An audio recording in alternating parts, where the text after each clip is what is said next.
Hello friends. आज हम reserve bank of India के बारे में पढ़ेंगे, है ना। रिजर्व बैंक ऑफ इंडिया का सबसे पहले हम इतिहास देखेंगे। रिजर्व बैंक ऑफ इंडिया की स्थापना कौन से कमीशन की सिफारिश पर हुई थी हिल्टन यंग कमीशन, है ना। क्या नाम था उसका? हिल्टन यंग कमीशन की सिफारिशों के आधार पर 1926 में आया था हिल्टन यंग कमीशन। इस आयोग की सिफारिशों के आधार पर रिजर्व बैंक की स्थापना हुई थी, है ना। इस आयोग के आधार पर रिजर्व बैंक की स्थापना हुई थी, है ना। सरकार ने क्या किया?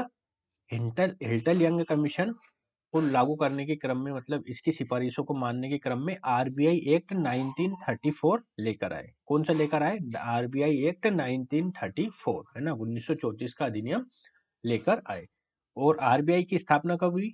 1 अप्रैल 1935, है ना। 1 अप्रैल 1935 को आरबीआई की स्थापना। प्रथम अध्यक्ष कौन थे?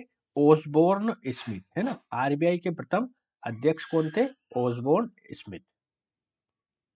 मुख्यालय मुख्यालय इसका पहले कलकत्ता था। जब 1835 में स्थापित हुआ तो इसका मुख्यालय कलकत्ता रखा था, परंतु 2 साल के बाद इसका जो मुख्यालय है वो मुंबई स्थानांतरित कर दिया गया। मतलब 1937 में आरबीआई का मुख्यालय मुंबई हो गया। प्रारंभिक पूंजी इसकी 5 करोड़ थी, है ना। प्रारंभिक पूंजी 5 करोड़ थी इसकी। इसका वित्त वर्ष 3 बार अभी तक चेंज कर चुके हैं।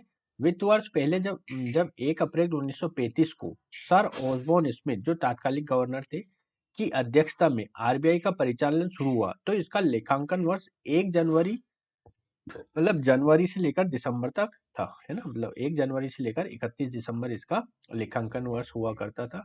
किंतु 11 मार्च 1940 को बैंक ने अपना लेखांकन वर्ष बदलकर, है ना, क्या कर दिया? जुलाई से जून कर दिया, है ना। जुलाई से जून कर दिया, मतलब 31 जुलाई से 30 जून तक का इसका लेखांकन वर्ष कर दिया, है ना। तब से लेकर 2021 तक, 31 मार्च, मतलब 2021 तक यही लेखांकन वर्ष चलता था। कौन सा? जुलाई से जून का लेखांकन वर्ष चलता था।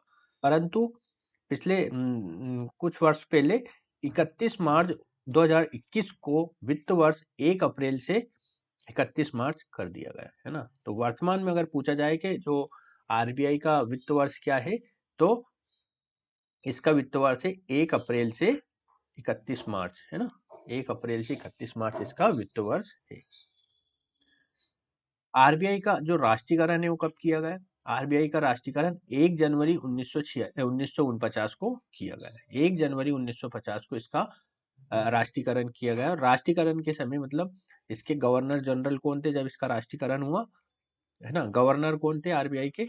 आरबीआई के गवर्नर थे सीडी देशमुख, है ना। राष्ट्रीयकरण 1 जनवरी 1949 को किया गया और इसके गवर्नर कौन थे? सीडी देशमुख। कहने का तात्पर्य कि जब इसका राष्ट्रीयकरण हुआ तो पहले भारतीय गवर्नर जनरल कौन कहलाए? सीडी देशमुख, है ना। सीडी देशमुख पहले भारतीय गवर्नर जनरल, भारतीय गवर्नर कहलाए आरबीआई के। ठीक है।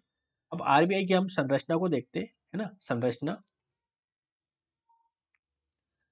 तो एक केंद्रीय बोर्ड होता है इसमें, है ना। केंद्रीय बोर्ड होता है ना। जो रिजर्व बैंक का कामकाज केंद्रीय निदेशक बोर्ड द्वारा शासित होता है ना। रिजर्व बैंक का कामकाज कौन करता है? केंद्रीय निदेशक बोर्ड के द्वारा शासित होता है। भारत सरकार भारतीय रिजर्व बैंक अधिनियम के अनुसार इस बोर्ड को नियुक्त करती है ना। भारत सरकार भारतीय रिजर्व बैंक अधिनियम के अनुसार इस बोर्ड को नियुक्त करती है। गठन अगर देखें, सरकारी निदेशक होते हैं इसमें, जिसके अंतर्गत पूर्णकालिक में गवर्नर और अधिकतम 4 उप गवर्नर होते हैं ना। गवर्नर होते हैं और 4 उप गवर्नर होते हैं अधिकतम। गैर सरकारी निदेशक के अंतर्गत सरकार द्वारा नामित होते हैं, है ना। विभिन्न क्षेत्रों से 10 निदेशक होते हैं। विभिन्न क्षेत्रों से 10 निदेशक होते हैं सरकार के द्वारा, और 2 सरकारी अधिकारी होते हैं, है ना। 2 सरकारी अधिकारी होते हैं और 10 विभिन्न क्षेत्रों के होते हैं। अन्य को अगर देखें तो 4 निदेशक और होते हैं जो 4 स्थानीय बोर्डों से होते हैं ना। 4 स्थानीय बोर्ड कहाँ कहाँ पे? एक तो दिल्ली में, है ना। दिल्ली में, मुंबई में, चेन्नई में और कोलकाता में, है ना।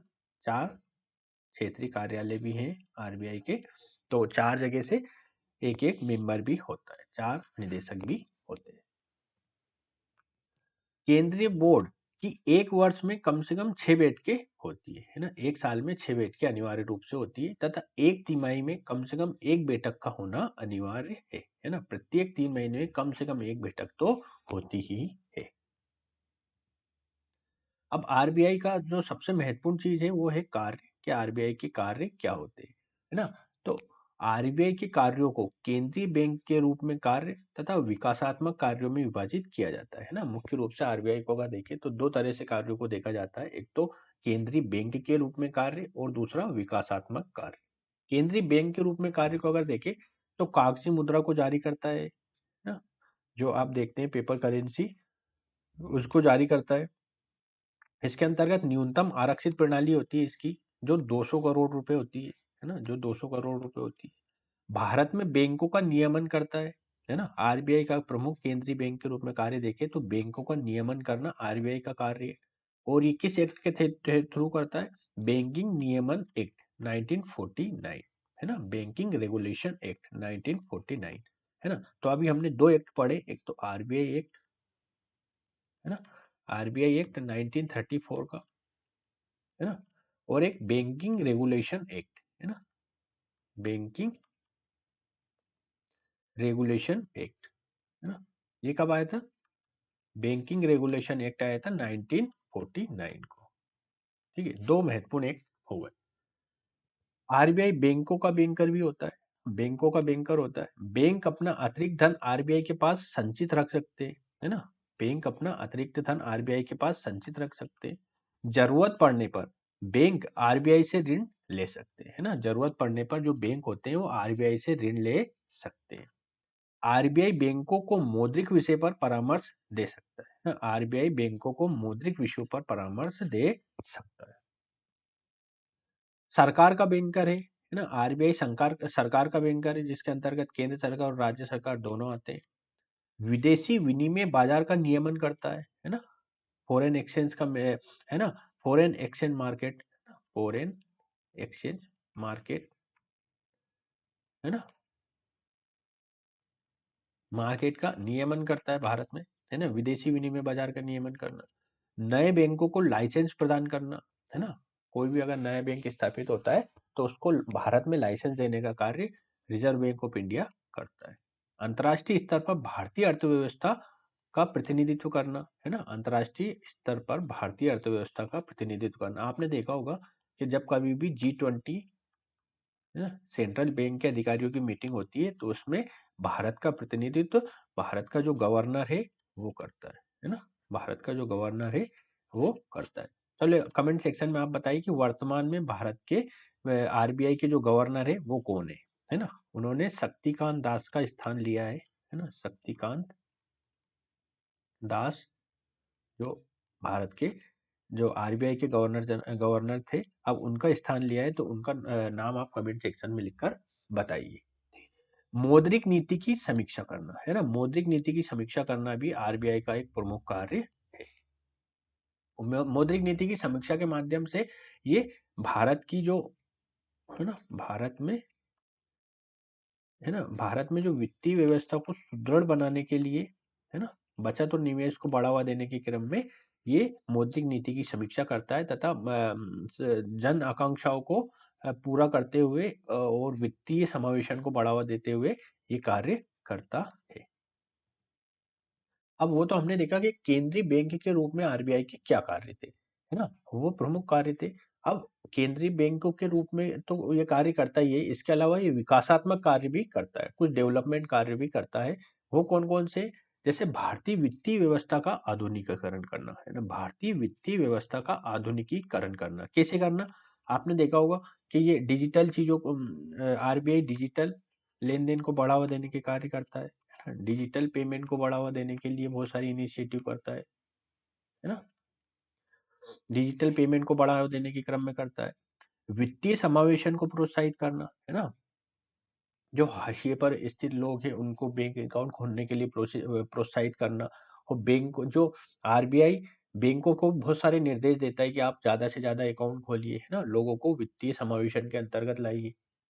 बचत को निवेश में परिवर्तित करने के लिए उपयुक्त वातावरण उपलब्ध कराना, है ना? बचत को निवेश में परिवर्तित करने के लिए उपयुक्त वातावरण का उपलब्ध कराना, है ना? बचत को निवेश में परिवर्तन करने के लिए उपयुक्त वातावरण का निर्माण करना आरबीआई का एक प्रमुख कार्य है।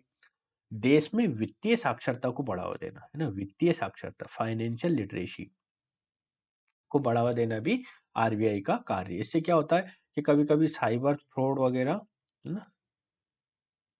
साइबर फ्रॉड हो जाते हैं, उनको रोकने के लिए आजकल एक टर्म चल रही है डिजिटल अरेस्ट, है ना? डिजिटल अरेस्ट, तो इन चीजों से बचाना आरबीआई का एक प्रमुख आरबीआई का विकासात्मक कार्य के अंतर्गत आता है। डिजिटल अरेस्ट क्या होता है? क्या आपसे फोन के माध्यम से या और कई ईमेल के माध्यम से अन्य तरह से आपको बताया जाता है कि हम बैंक की तरफ से बोल रहे हैं, आपके पास एक ओटीपी आएगा, आप उस ओटीपी को बताइए। तो इस तरीके से आपको इन चीजों से बचना है कि आपको आपका ओटीपी कोई नहीं मांगे, है ना? कोई मांगता है तो आप उसकी तुरंत शिकायत करिए, है ना? डिजिटल फ्रॉड से बचिए। डिजिटल अरेस्ट हो जाते हैं मतलब आपको इस तरह से वो बातें करता है कि आपको लगता है कि एक वास्तविक बैंक का अधिकारी आपसे बात कर रहा है। ठीक है? तो यहाँ पे हमने आरबीआई के कार्य देख लिए, एक तो केंद्रीय बैंक के रूप में और विकासात्मक कार्य के रूप में। ठीक है? अगले वाले वीडियो में हम मौद्रिक नीति के बारे में पढ़ेंगे, है ना? तो तब तक के लिए नमस्कार।